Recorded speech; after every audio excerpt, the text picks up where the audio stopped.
के markets across the board मुनाफा वसूली का सिलसिला बरकरार देखने को मिला है। प्री ओपन की शुरुआत होती हुई और पहला टिक दरअसल 17,966 के आसपास 165 अंकों की गिरावट पर। तो एसजीएक्स निफ्टी इशारा कर रहा था कि हम 18,000 के आसपास ही खुलेंगे, उसके हल्के से नीचे हम गए हैं। सेंसेक्स करीब 200 पॉइंट नीचे। इनफैक्ट निफ्टी में एक डीपर कट देखने को मिल रहा है। इस प्री ओपन में 150 पॉइंट का नुकसान देखा जा रहा है। इंडेक्स को छोड़ कुछ स्टॉक्स आपकी स्क्रीन पर लेकर आएंगे जहां पर प्री ओपन में कुछ खास संकेत बनते दिखाई दे रहे हैं। तो मंदी के सौदे बैंकों में आईसीआईसीआई, इंडसइंड, एचडीएफसी बैंक, ये कुछ स्टॉक्स हैं जहां पर गिरावट के साथ शुरुआत के आसार। ग्रासिम में भी बिकवाली, एचसीएल टेक में बिकवाली, SBI life, TCS, hero MotoCorp, Infosys में करीब 1% के डाउन टिक देखने को मिल रहे हैं।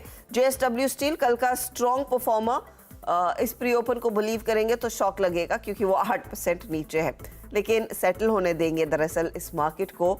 कच्चे तेल में उबाल देखने को मिल रहा है, तो ये इनफैक्ट नेगेटिव पड़ता है एशियन पेंट और बाकी पियर्स पर, लेकिन इस प्री ओपन में तो एशियन पेंट ऊपर है। 18,000 के आसपास इस समय अब इंडेक्स ट्रेड कर रहा है, 18,015। तो जो एसजीएक्स निफ्टी इंडिकेट कर रहा था 18,072 के आसपास की ओपनिंग, उसकी तुलना में हम थोड़े से नीचे हैं, लेकिन 18,000 के आसपास ही इस मार्केट को सेटल होने देते हैं। और फिर नजर डालेंगे इन कुछ स्टॉक्स पर खास तौर से, लेकिन फिलहाल आप देखिएगा रुपी में किस तरह की चाल बनती हुई दिखाई दे रही है।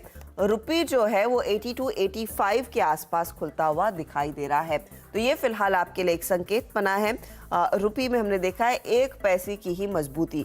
सोना इस बीच इंटरनेशनल मार्केट से कुछ खास क्यों नहीं ले रहा है। 100 अंकों की गिरावट के साथ दरअसल यहाँ पर ट्रेड खुलता हुआ। चांदी में भी थोड़ी सी नरमी ही देखने को मिली है और कच्चा तेल भी एमसीएक्स पर करीब 80 रुपए की गिरावट पर करीब 1% का करेक्शन देखने को मिल रहा है। तो ये फिलहाल आपके लिए कमोडिटी मार्केट का एक्शन है, जहां पर हमने देखा है शुरुआत दरअसल ढीली ही बनती दिखाई दे रही है। तो यह फिलहाल करेंसी और कमोडिटी का एक्शन। लेकिन अब आपकी स्क्रीन पर लेकर आते हैं सीधा सौदा का रिकैप। आज मुकाबला सुमित और नीरज के बीच, देखिए किन स्टॉक्स पर इनकी नजरें थी।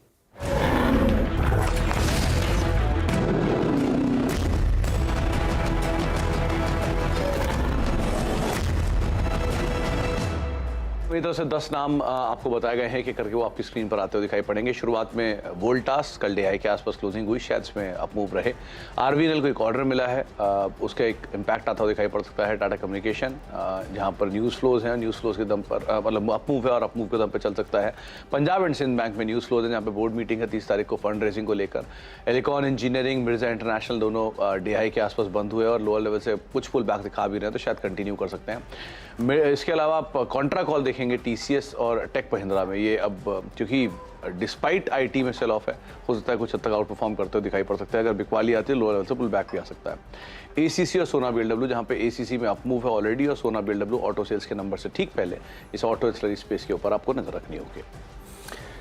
चलिए नजर डालिए ऊपर के आपको 5 शेयर प्योरली बैंक्स में मिलेंगे। जो आरबीआई ने कल एक रिपोर्ट रखी, उन्होंने उसमें आउटलुक दिया है कि 10 साल के हाई स्पेस में ग्रोथ चल रही है और बैंकों का जो एनपीए है वो रिड्यूस हुआ है और ये ग्रोथ कंटिन्यू रहे, क्योंकि आरबीआई के गवर्नर साहब ने बताया था कि 15 दिसंबर तक 17.5% की क्रेडिट ग्रोथ चल रही है। तो मुझे लगता है कि इसके आधार पर बैंक में आपको एक मोमेंटम फिर दिख सकता है। हरिओम पाइप्स ने एक दूसरी कंपनी का एक ऑपरेशनल बिजनेस खरीदा 55 करोड़ में, उसकी वजह से खबर।